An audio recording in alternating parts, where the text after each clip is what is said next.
Good morning, dear student. Today we are going to start new chapter, that is states of matter.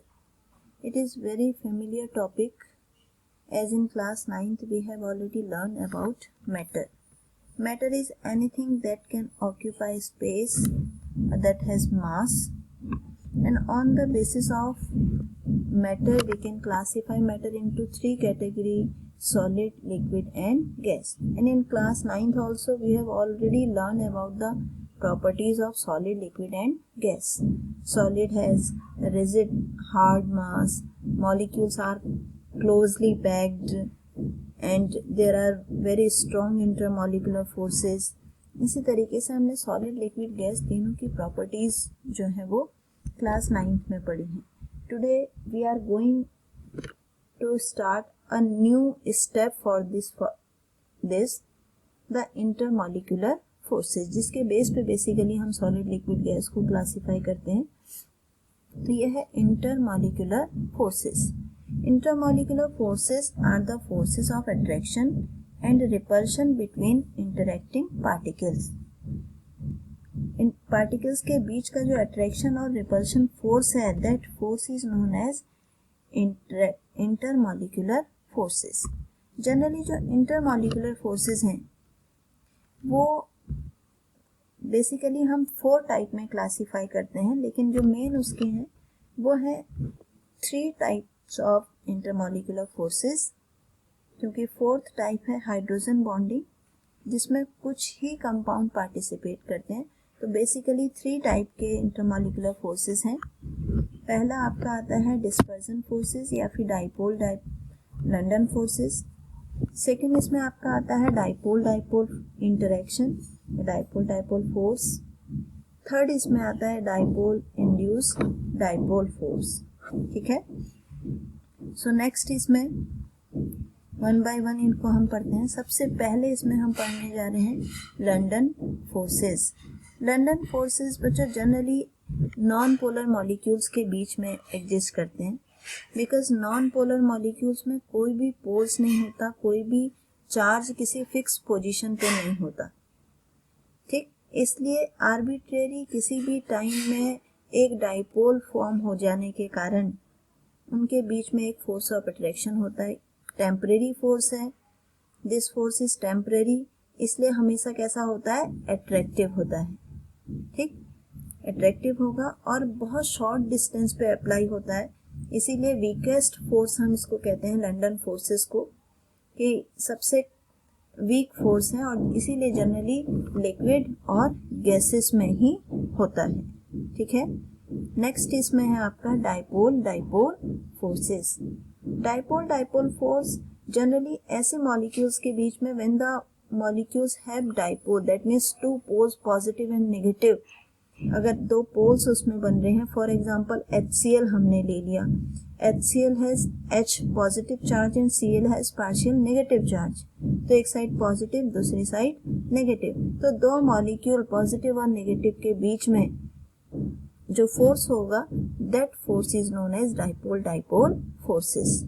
ये force जो है वो dispersion force से strong होता है, बिकॉज यहाँ पे क्या है, चार्ज इन्वॉल्व हो रहे हैं और ये चार्ज परमानेंट होने की वजह से स्ट्रॉन्गर फोर्स होते हैं.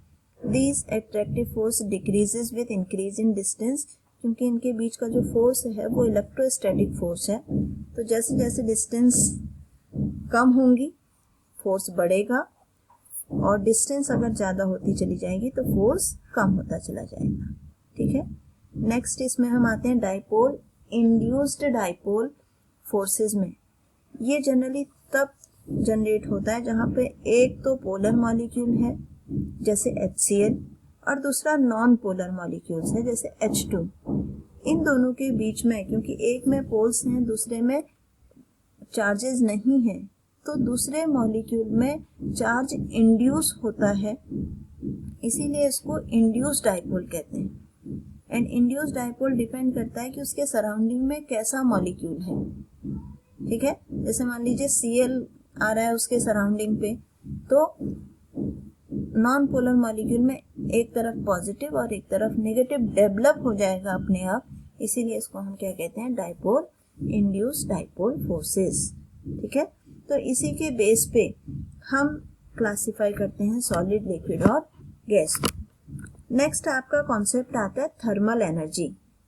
Thermal energy basically the energy of body that arises from motion of its atom and molecule. किसी भी सिस्टम में सॉलिड, लिक्विड, गैस में जो मॉलिक्यूल्स हैं, जो एटम्स हैं, जब वो मूव करते हैं एक जगह से दूसरी जगह में डिफरेंट डायरेक्शंस में, तो उनके मोशन से जो एनर्जी जनरेट होती है, एनर्जी ट्रांसफॉर्म होती है, that energy is known as thermal energy, और वो डिपेंड करती है टेम्परेचर पे। फॉर एग्जाम्पल आप ले लीजिए सॉलिड, लिक्विड, गैस में अगर हम वाटर का केस ले लें तो सॉलिड यानी कि आइस, लिक्विड यानी कि वाटर, और गैस यानी कि वेपर। ठीक है, तो सॉलिड में अगर आप टेम्परेचर इंक्रीज करेंगे, मॉलिक्यूल्स का मूवमेंट बढ़ जाएगा, वो लिक्विड में कन्वर्ट हो जाएगा। लिक्विड को हीट कर देंगे तो मॉलिक्यूल्स का मोशन और बढ़ जाएगा और वो गैस में कन्वर्ट हो जाएगा। ठीक है, तो इस तरीके से जो थर्मल एनर्जी है वो डायरेक्टली प्रोपोर्शनल होती है टेम्परेचर के। ठीक, और इसी के बेस पे हम क्लासिफाई कर सकते हैं सॉलिड, लिक्विड एंड गैस को। अब इसके बाद अब हमारे जो कोर्स में है वो है गैसियस सिस्टम। ठीक है, गैसियस सिस्टम यानी कि 3 फॉर्म है, सॉलिड, लिक्विड एंड गैस। तो जिसमें से सॉलिड स्टेट हम क्लास 12th में पढ़ेंगे, लिक्विड स्टेट भी हम क्लास 12th में पढ़ेंगे, and today in this chapter class 11th में हम सिर्फ गैसियस स्टेट पढ़ने वाले हैं। और गैसियस स्टेट मीन्स, स्टेट का मीन्स होता है जो किसी भी सिस्टम की पर्टिकुलर कंडीशन को स्पेसिफाई करे, प्रेशर, वॉल्यूम एंड टेम्परेचर। तो यहाँ पे हम कुछ रूल्स को, कुछ लॉज को पढ़ेंगे जो कि जनरली जितनी भी गैसेस हैं वो एक पर्टिकुलर टेम्परेचर, प्रेशर पे इनको फॉलो करती हैं। जिसमें से आप सबसे पहले Boyle's law, then Charles law, Gay Lussac law, Avogadro law and Dalton's law, इतने लॉज हमने पढ़ने हैं। ये चैप्टर बहुत शॉर्ट चैप्टर है क्योंकि इसमें से बहुत सारा पोर्शन जो है आपका इस साल डिटेक्ट हो गया है, डिलीट हो गया है। ठीक है, तो हम बहुत शॉर्ट में इसको, क्योंकि बहुत छोटा सा चैप्टर है तो इसलिए बहुत शॉर्ट हो जाएगा। चलिए स्टार्ट करते हैं। सबसे पहले बॉयल्स लॉ। बॉयल्स लॉ का स्टेटमेंट आपके एग्जाम में आता है तो आपको स्टेटमेंट भी ध्यान रखना है। At constant temperature the pressure of a fixed amount of gas, जब किसी भी गैस का अमाउंट फिक्स हो गिवन मास के लिए, कांस्टेंट टेम्परेचर पे जो प्रेशर है वो इन्वर्सली प्रोपोर्शनल होता है वॉल्यूम के। That is P is inversely proportional to V। Proportional का साइन हमने हटा दिया है, यहाँ पे K कांस्टेंट ले लिया है एक।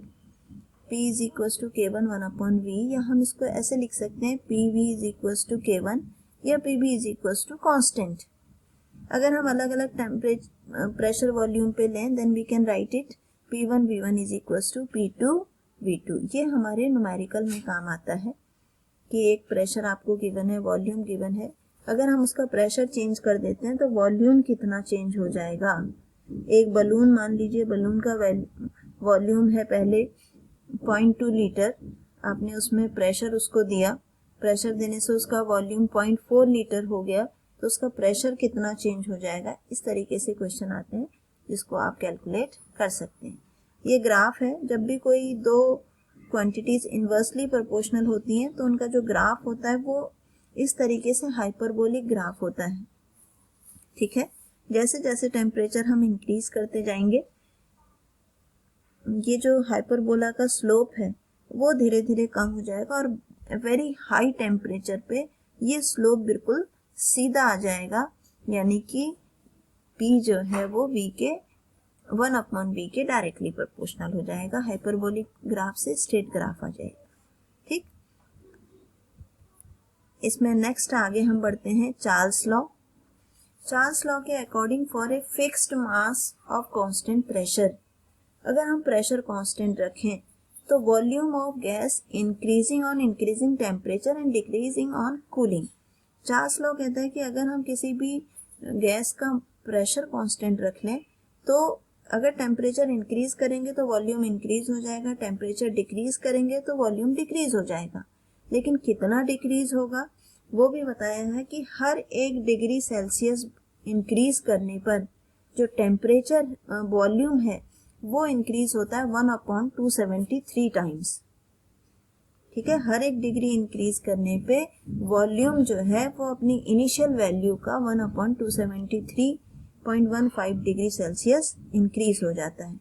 तो यहाँ पे हमने कंसिडर कर लिया कि मान लीजिए 0 डिग्री सेल्सियस पे V0 है, T डिग्री सेल्सियस पे VT है, तो VT is equal to V0 plus, क्योंकि T टाइम हम इंक्रीज कर रहे हैं तो T मल्टीप्लाई 1/273 V0, और ये एक्सप्रेशन हमारे पास आया VT is equal to V0 1 plus T/273.15। ये चार्ल्स लॉ का मैथमेटिकल एक्सप्रेशन इसको आप कह सकते हैं। अभी इसको हम और सॉल्व करें तो हमने एलसीएम ले लिया, और एलसीएम लेने के बाद हमारे पास ये रिलेशन आया।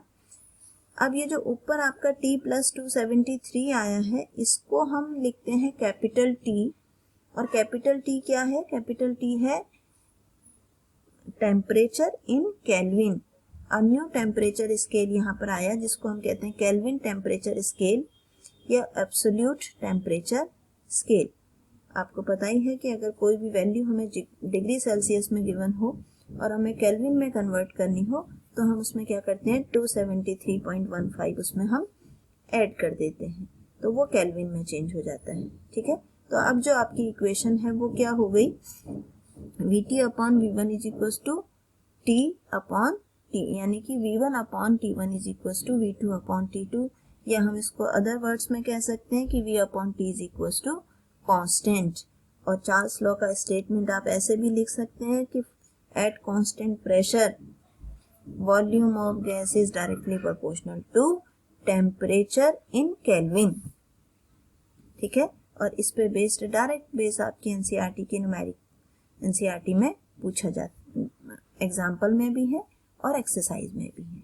ठीक है, इसके बाद ये इसी से रिलेटेड ग्राफ है, क्योंकि ये जो आपको ग्राफ V और T के बीच में जो ग्राफ दिया है, अलग अलग प्रेशर पे देखो यहाँ ग्राफ लिया, जैसे जैसे हम प्रेशर इंक्रीज करते जाएंगे उसी तरीके से ये जो स्लोप है वो कम होता चला जाएगा। और 0 डिग्री सेल्सियस पे वॉल्यूम 0 नहीं हो रहा है, वॉल्यूम अगर हम इनको पीछे की तरफ इस तरीके से बढ़ा दें तो एक टेम्परेचर ऐसा है जहाँ पे इसका वॉल्यूम 0 हो रहा है गैस का, उसी 0 वॉल्यूम कंडीशन को कहा जाता है एब्सोल्यूट 0 टेम्परेचर, और ये लोवेस्ट हाइपोथेटिकल टेम्परेचर है, इससे नीचे का टेम्परेचर एग्जिस्ट नहीं कर सकता है, that is known as absolute 0 temperature. यहाँ से आपका क्वेश्चन आता है एब्सोल्यूट 0 टेम्परेचर से। ठीक है, चलिए आज के लिए हम इतना ही पढ़ेंगे, इससे आगे का जो है वो हम नेक्स्ट वीडियो में पढ़ेंगे। Thank you.